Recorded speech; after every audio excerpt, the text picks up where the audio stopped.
Well, thank you very much for that enthusiastic applause, and good evening, everybody. My name is Rob Verdi, and I am delighted to be here in Lyman making my very first appearance on behalf of those hardworking folks from Young Musicians and the concert series. Let's give them a big hand, shall we?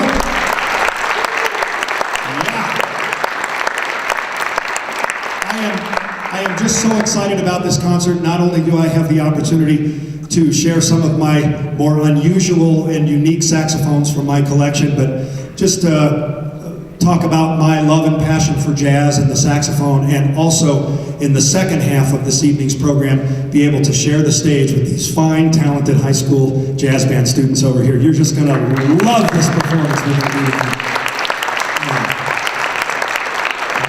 I'm actually on a concert tour that started just a little over a week ago. I spent the last week in various places in Montana, and I performed in Cody a couple nights ago, in Thermopolis last night.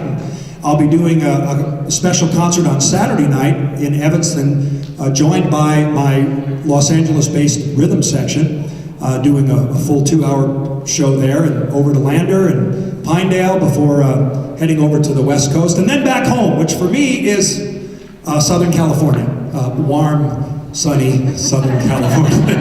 But when I'm not on the road, I have a really cool day job. I get to play my saxophone at this place called the Disneyland Resort.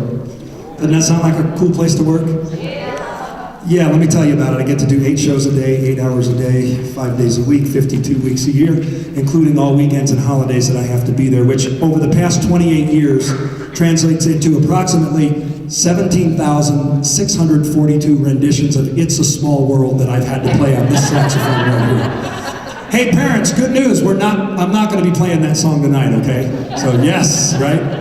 But I certainly do hope that you will enjoy the music that I have selected for you. Thought we'd start out with a great big band swing classic. That was a tune entitled There Is No Greater Love, and I featured the tenor saxophone. I followed that up with a song that many people instantly associate with the alto saxophone, thanks to the collaborative efforts of Dave Brubeck and saxophonist Paul Desmond. That was a real big hit for Paul Desmond back in the early 1950s, really capturing that cool West Coast style of jazz, and it was entitled Take 5. And I got to meet some of the students earlier today, so since that was an alto feature, Brandon and Sierra, that was for you two guys, gals, you guys, okay? And our next musical selection is going to feature this very big saxophone over here on the end. There's 4 basic types of saxophones that you'll hear tonight: soprano, alto, tenor, and baritone, used in most musical settings. Well, we're going to extend the range a bit to include now the bass sax. And this instrument is pretty rare. It's not used in many musical settings. But if you want to learn a little bit more about the bass sax and its relationship to jazz, a good place to visit would be the city of New Orleans, back in the 20s and 30s, with some of those early Dixieland jazz bands. A lot of them use tuba or sousaphone as the bass instrument, but some of the groups use the bass sax. You can see from its size, it's well suited to play bass lines. Well, in my research, I discovered a gentleman that many of you have probably never heard of by the name of Adrian Rollini. And Mr. Rollini really embraced this instrument. He specialized in it. And he had his very own successful band. Well, most of the time, Mr. Rollini was content just playing bass lines with the rest of the rhythm section. But on occasion, he'd step up and take over the melodic responsibilities. And I discovered a song that he wrote in 1927 that featured himself playing the melody. It's a tune called Dixie, and here's what's really cool about it. First of all, it's really special because the bass sax is playing the melody, which is unique. Also, the way he constructed the song, the performer has to play both the very highest and the very lowest notes that instrument can produce. So it makes it a challenge from a performing standpoint to have to play through the entire range of the instrument. And I also think quite interesting from a listening standpoint. So if you'll just give me a second, I'm going to go grab that bass sax and pay tribute to Adrian Rollini with his 1927 composition entitled Dixie.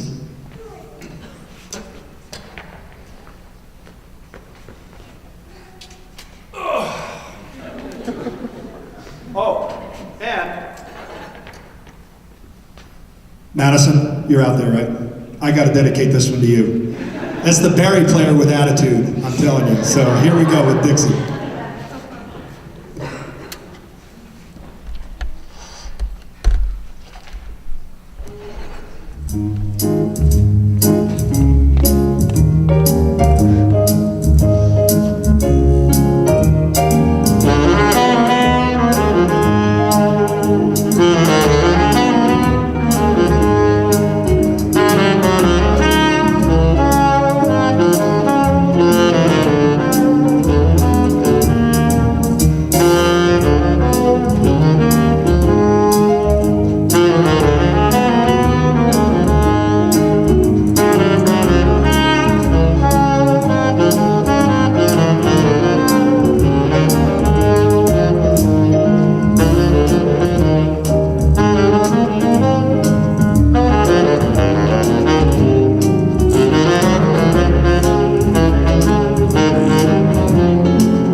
Well, tonight's concert is, of course, all about the saxophone, so would you like to hear a little sax in the next musical selection? Well, if it's a little sax you want to hear, I brought along just the thing.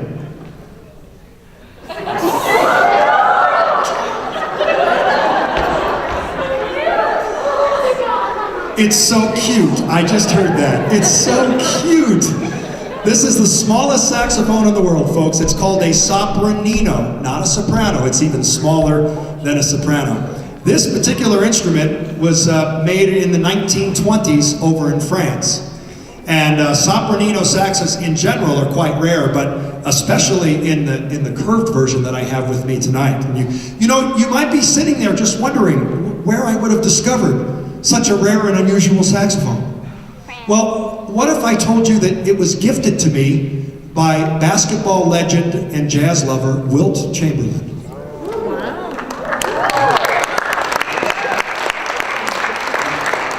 It was his tie tag. Okay, that's a joke. All kidding aside, I would like to pay tribute to one of the first virtuosos of the saxophone, a gentleman by the name of Rudy Wiedoff. Back in 1920, he had a series of hits that really captured that roaring 20s vaudeville style of playing. And he had a #1 hit with a song called Saxaphobia. And I'd like to share it with all of you now. And students, just try to catch what I'm doing stylistically that really makes it unique and fits that 1920s fun, flapper girl, the Charleston sort of feel. Here's Saxophobia.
So throughout the decade of the 20s, the saxophone was the most popular selling band instrument, due largely to a lot of vaudeville groups that were featuring the instrument and inspiring young folks to learn how to play the sax. Well, that was great for sales, but created problems for band directors because they had so many saxophones in the school band. Never seemed to be enough double reed players to find students that were willing to accept the challenge of playing an oboe, a bassoon, or an English horn. And actually that's probably true today, isn't it? You don't have nearly enough oboes in your band, do you? So the world-famous Kahn Musical Instrument Company came up with an idea. They created a saxophone that functioned just like a saxophone fingerings, a single reed, but they designed it to look and sound like an English horn, which is why we have the straight instrument with the bubble on the bottom. And they also pitched it in the key of F, which is very unusual for saxophones, so it could play English horn or even French horn parts. So that's why they made this. And they were excited about this new invention. They unveiled it in 1928. They stopped making it in 1929. The idea never did catch on, and actually the way the story is told, these instruments sat at the Kahn factory in Elkhart, Indiana for several years, taking up valuable warehouse space, till one day the workers were given permission to take them out of their case and intentionally throw them out the third floor window to the pavement below. And they were brought back inside and handed to instrument repair technicians who practiced developing their skill of becoming better instrument repairmen. And finally, most of these instruments were intentionally destroyed and the parts were used for other instruments. So that has resulted in the fact that there is now said to be only about 24 of these left in the entire world. They are that rare. So a few years ago, I got together with my Los Angeles-based rhythm section friends, and we recorded a CD of beautiful jazz standards to preserve the sound of this very rare instrument. I do have some discs and a DVD I brought along with me in the lobby, and I'd like to share with you now a beautiful song to showcase the wonderful sounds of the Kano sax. And I thought since we have the students here tonight, they would enjoy, and some younger folks in the audience, a Disneyland song. So here's a beautiful When You Wish Upon a Star. Enjoy.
Quite a beautiful sounding instrument, isn't it? The conch sax.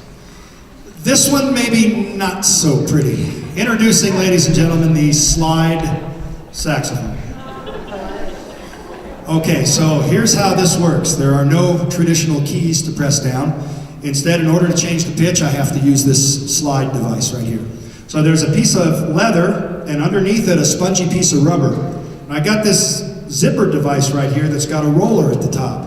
And when I push down, the roller forces the rubber into this groove that runs along the body of the instrument.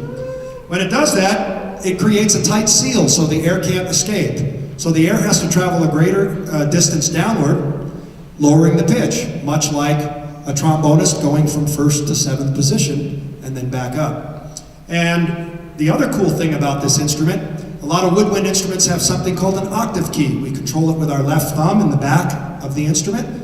Well, this has an octave key as well. It's in the front, and it's this little black knob right here. So while I'm playing, I have to take my index finger and push and pull it like that in order to operate these keys up here to get the higher notes. Now I gotta tell you folks, I haven't found a whole lot of musical value in this instrument, and I've not found a single recording of anyone playing the slide sax, which actually might be a good thing. So the challenge was what song to play, and I decided to pay tribute to a composer who many people consider to be the greatest composer of American jazz music, the great Duke Ellington. And Duke's longtime lead alto saxophonist was a gentleman by the name of Johnny Hodges. And Mr. Hodges had a very expressive way of playing. He used a lot of vibrato, and a lot of times instead of hitting the exact note he wanted, he'd start a little bit below it and kind of scoop up to it. And I thought, heck, I can bend and scoop all I want with one of these babies. So without further ado, I'd like to pay tribute to the great Duke Ellington with a beautiful tune entitled Mood Indigo, and I will send this out to Peyton and Ashley, of course. The great trombone section with attitude over there. So here we go, Mood Indigo.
Okay, I don't mean to brag or anything, but am I like one of the the best slide sax players you've ever heard live on this stage?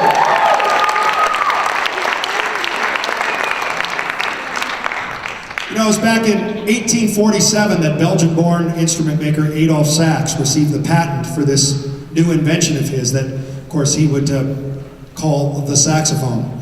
And Mr. Sax actually went on to create a lot of other woodwind and brass instruments that were held in high regard by professional musicians. A lot of his competitors became very jealous of his success. They ended up suing him, stealing his patents, and Mr. Sax died penniless, never knowing how popular his invention would become.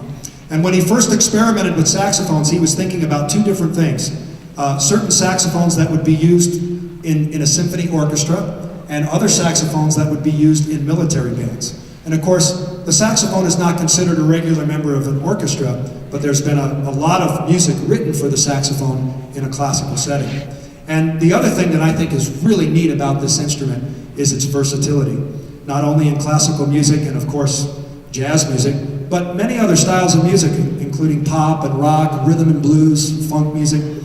Well, the students and I this morning were joking around about some things and them wanting me to play a Journey tune, for example, and some other funk and rock type things. And I thought, you know what? I'm going to have some fun tonight and step out of my comfort zone, and I'm going to play a little funky tune on the saxophone for all of you right now. And it's pretty rare that an instrumental song becomes a big hit on the pop charts. I can think back to a flugelhornist by the name of Chuck Mangione, who had a big hit with a tune called Feels So Good. And in 1974, a group called Average White Band that had a huge hit on a song that featured the saxophone, and I'm going to play it for you right now. It's called Pick Up the Pieces.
Let's hear it for Ashley.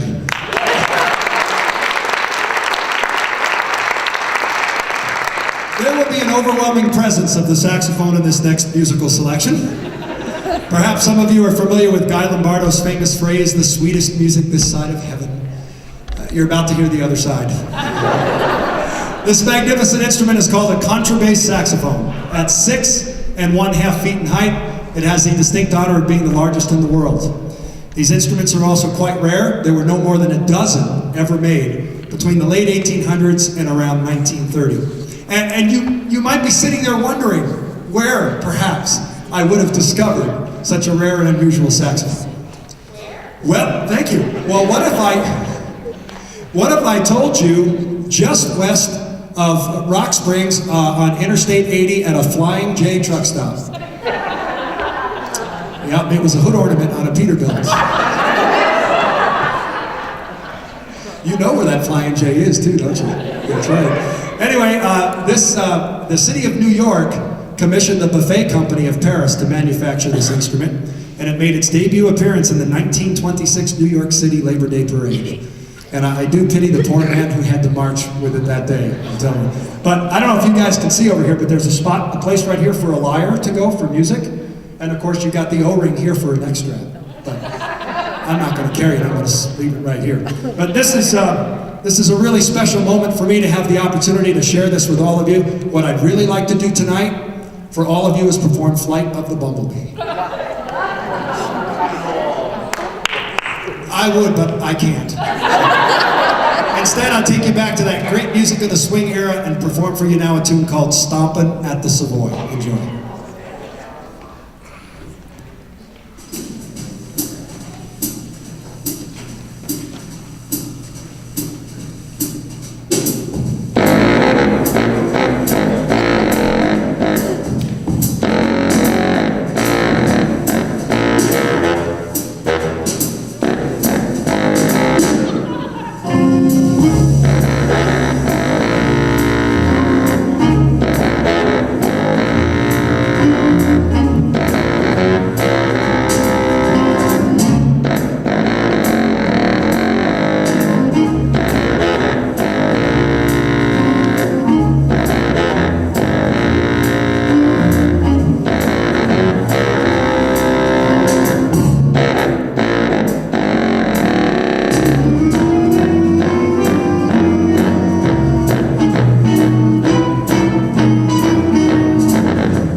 I feel better now. I have to share with the students one really exciting musical experience I had with that contrabass. It was a few years ago that Fox Studios up in Hollywood was producing a new animated movie. And the soundtrack actually called for a contrabass saxophone, which was pretty unheard of. And I got the call to do the recording session, not because how good I am, I was just the only one around that had one. So I was just a nervous wreck, went up there into that large room where they've recorded all those wonderful motion picture soundtracks over the years, and spent about 5 hours, and there was some really cool stuff, and really showing off the low range of the instrument, and finished, the composer was happy, and the movie, if any of you saw it, was an animated movie called Horton Hears a Who. And if any of you are familiar with that, listen to those low rumbling sounds throughout the soundtrack. That's me playing that big contrabass, so that's kind of cool.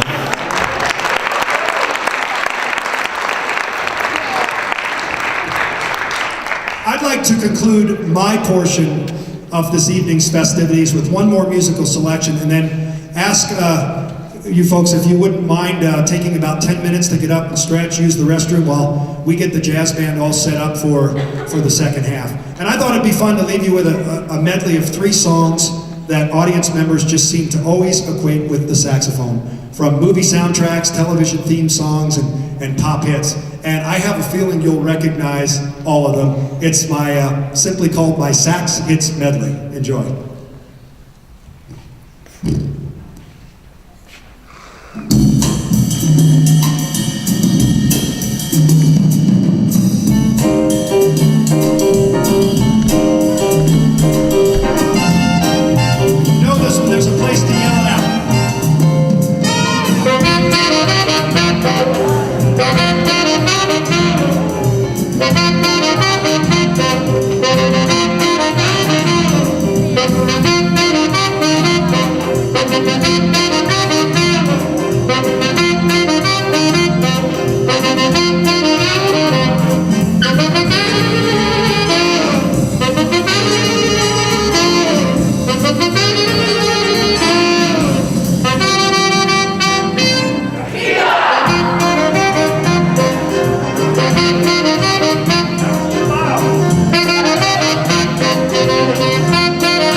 Snap your fingers, help me out.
great morning with Rob today. We had a 2-hour rehearsal this morning and worked out some tunes with him.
Yeah, I got it. I'm good. Okay, next we'd like to have Peyton Limoges solo and Brandon Radosevich also, along with Rob. This tune's called Abracadabra.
When Mr. Brumbaugh and I were collaborating on this, we were kicking around some different musical selections, and he had several that he was already playing that he knew the students would like, and I had a couple that I thought they might enjoy. And we'd like to share one of those with you right now, because it's such a beautiful, recognizable melody, and they do such a beautiful job with it. We hope you enjoy Over the Rainbow.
You know, we had a great time this morning running through these tunes, and one of the things that we spent extra time on was this next musical selection. It's called Ben's Blues, and one of the things that is so unique to jazz is improvisation. And it takes me back to when I was up in a really small town up in northeastern Montana. I was addressing an entire school, K through 12. There were 60 kids in the entire school. And I tried to explain and get them to say improvisation, and they didn't know it. So I gave them a hint. I said, it's this big, long, fancy word that starts with the letter I. It's the creative process. And this second grader in the front row raised his hand. I was so excited, and I called on him. And his response to that big, long, fancy word that started with the letter I, Indianapolis. I didn't have the heart to tell him he was wrong, but it really is the focus of this music, and we talked about that this morning, and I kind of trapped the kids. I said, how many in the band have either never taken a solo or just get scared at the thought of doing it? I think 5 of them raised their hand, and I said, well, tonight you're going to solo. So they don't have a choice. But it's kind of a neat process. Let me give you just a quick demonstration. Here's a simple melody.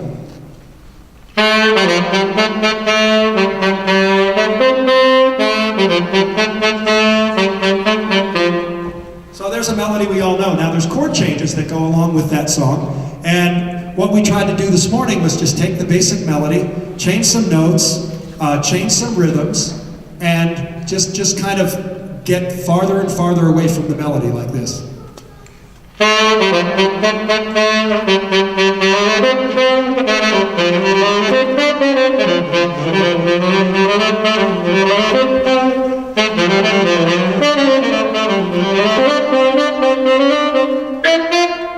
So I just made that up. Okay, that's improvising. And they're going to do that for you right now on Ben's Blues, and we'll feature a bunch of folks having some fun, right?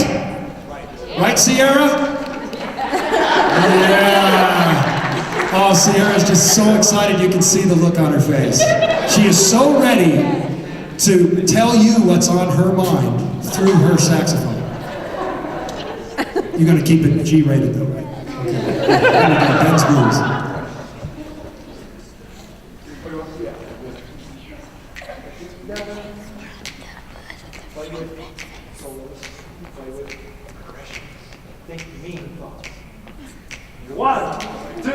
One, two, three, and...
Yeah, we added this as a surprise.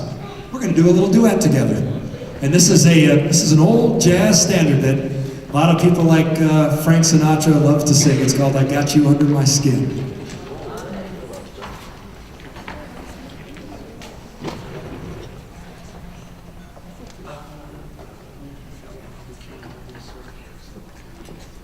Are you ready?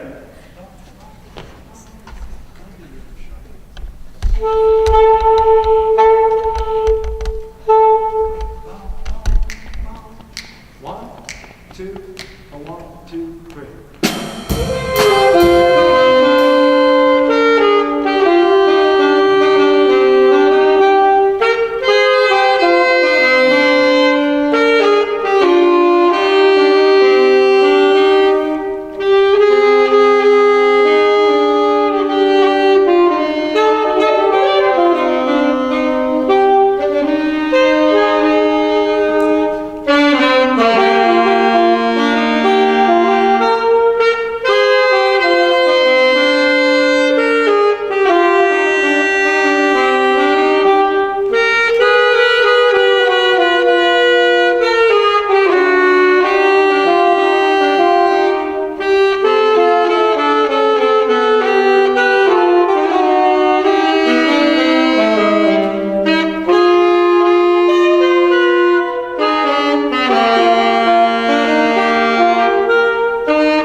This tune's called Sidewinder. Soloists are Rachel Webb on trumpet and Ashley Humphrey on the tenor saxophone.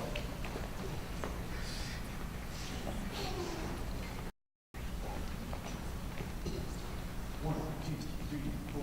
1, 2.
Ladies and gentlemen, would like to share one more musical selection with all of you before we say goodnight. And I know Mr. Brumbaugh probably has some closing comments to make, but I'd like to step in for a minute and thank, first of all, the Concert Association and just for, and young musicians, just for their passion for presenting the arts and how passionate they are about bringing the arts into various communities and the hard work that they put forth in making this happen, and the emphasis that they put on the student outreach component of their concert series. And yes, give them a hand.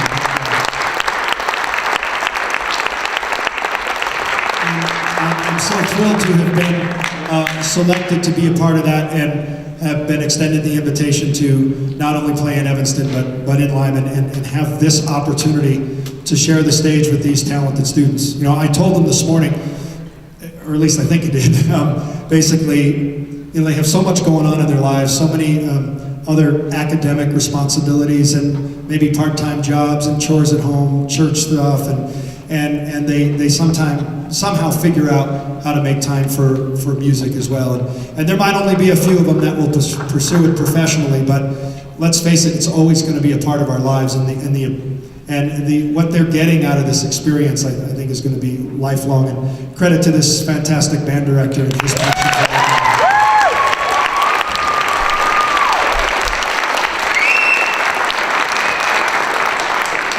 At the conclusion of the concert, I'm going to be out in the lobby, and if any of you want to stick around for a few minutes and chat, I'd love to visit with you. No? Okay. This is called Give It Up!